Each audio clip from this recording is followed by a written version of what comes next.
اردو کی نظریاتی اہمیت. عزیز طلبہ، اس موضوع سے ہم اردو زبان کی مختلف نوعیت کی اہمیت، اردو کی ہمارے معاشرے میں حیثیت اور وہ مقام جو اسے دیا جانا چاہیے، اس امر کا جائزہ لیں گے. کیونکہ اردو وہ زبان ہے جسے ہم سب بولتے ہیں، ہم سب سمجھتے ہیں. ہماری تدریس کے سلسلہ میں بھی اردو کی بہت زیادہ اہمیت ہے، لیکن غور کرنے کی یہ ضرورت ہے کہ وہ زبان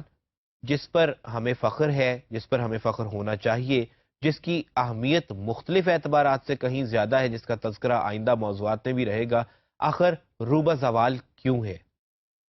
تو آج کی اس مختصر سی گفتگو میں ہم دیکھیں گے کہ نظریاتی اعتبار سے اردو کی کیا اہمیت ہے. اس سلسلے میں سب سے پہلا تو ظاہر ہے کہ یہ سوال یہ پیدا ہوتا ہے کہ بذات خود نظریہ کیا ہوتا ہے؟ یعنی کس چیز کو ہم، کس احساس کو، کس فکر کو ہم نظریہ کہہ لیتے ہیں؟ تو اس کی ایک آسان تعریف تو عزیز طلبہ یہ ہو سکتی ہے کہ ایک ایسا فکری نظام جو رسوم و رواج، عقائد و اقدار اور رجحانات و مزاج کی بنا پر ایک معاشرے یا گروہ کو دوسرے معاشرے یا گروہ سے الگ کرتا ہے.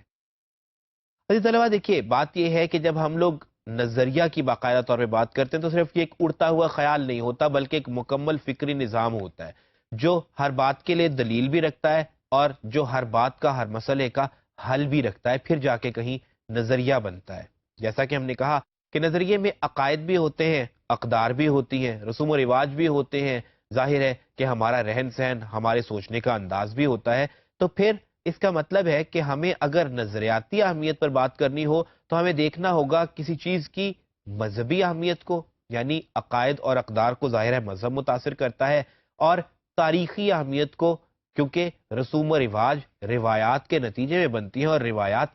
ظاہر ہے کہ تاریخ کا مطالبہ کرتی ہیں، طویل وقت چاہتی ہیں، کیونکہ روایات کے بننے اور بگڑنے میں شدید وقت لگتا ہے. اردو کی نظریاتی اہمیت کا مطالعہ کرنے کے لیے ہمیں دیکھنا ہوگا کہ اردو کی مذہبی اہمیت کیا ہے. آپ جانتے ہیں عزیز طلبہ کہ ہم نے گزشتہ ٹاپکس پر بات کی جب، تو ہم نے کہا کہ اردو میں بیسیکلی آغاز جو ہوا تھا، اردو شاعری کا آغاز ہو، اردو نثر کا آغاز ہو، تو وہ صوفیہ کرام کے کردار کے بغیر نہیں ہو سکا تھا. یعنی اردو کی ابتدا میں صوفیہ کرام کا کردار ناقابل فراموش ہے. آپ جانتے ہیں کہ ہم نے تب بھی تذکرہ یہ کیا تھا کہ اردو کے پہلے شاعر ہوں تو وہ امیر خسرو ہے. اگر ہم اردو کے پہلے نثر نگار کی بات کریں تو وہ خواجہ بندہ نواز گیسو دراز ہے، جن کا رسالہ معراج العاشقین اردو کا پہلا نثری نمونہ ہے. تو ظاہر ہے کہ مذہبی اعتبار سے ہی اردو کا جب آغاز ہوا، یعنی کہ جب صوفیہ کرام نے یہ محسوس کیا کہ ہمیں تبلیغ کرنی ہے اللہ تبارک و تعالیٰ کے دین کی، اس کی تعلیمات کی، تو اس کے لیے انہوں نے اردو زبان کو چوز کیا.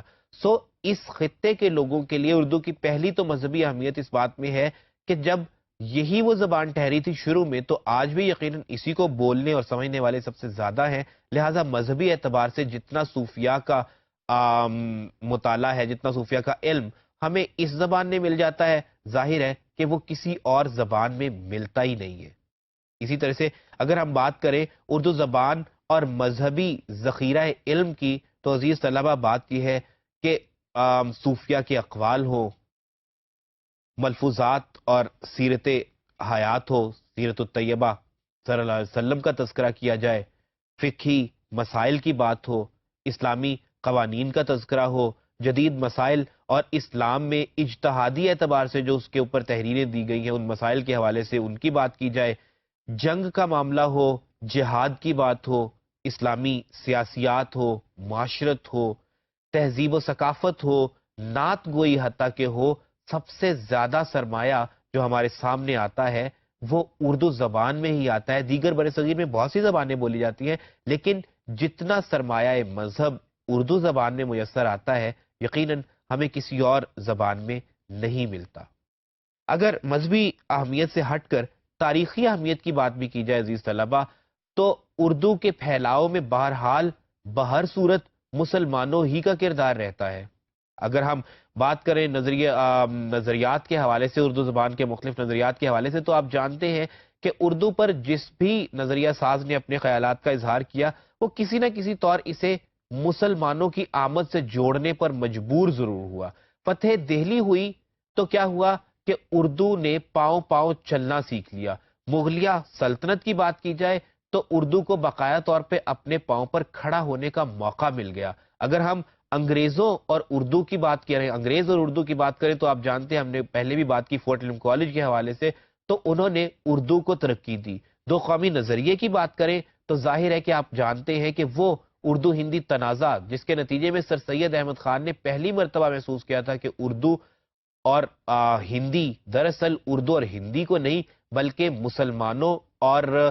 ہندوستان یا ہندوؤں کو ریپرزینٹ کرتی ہیں، لہٰذا اردو ہندی تنازع ہوا تو ہمیں پتہ چلا کہ بر صغیر میں دو الگ اقوام ہیں اور یہی دو قومی نظریے کی بنیاد بن گئی۔ بات یہ ہے کہ مذہبی حوالے سے بات کی جائے یا تاریخی حوالے سے، ہمارے پاکستانیوں کے لیے اردو کی نظریاتی اہمیت ناقابل فراموش ہے۔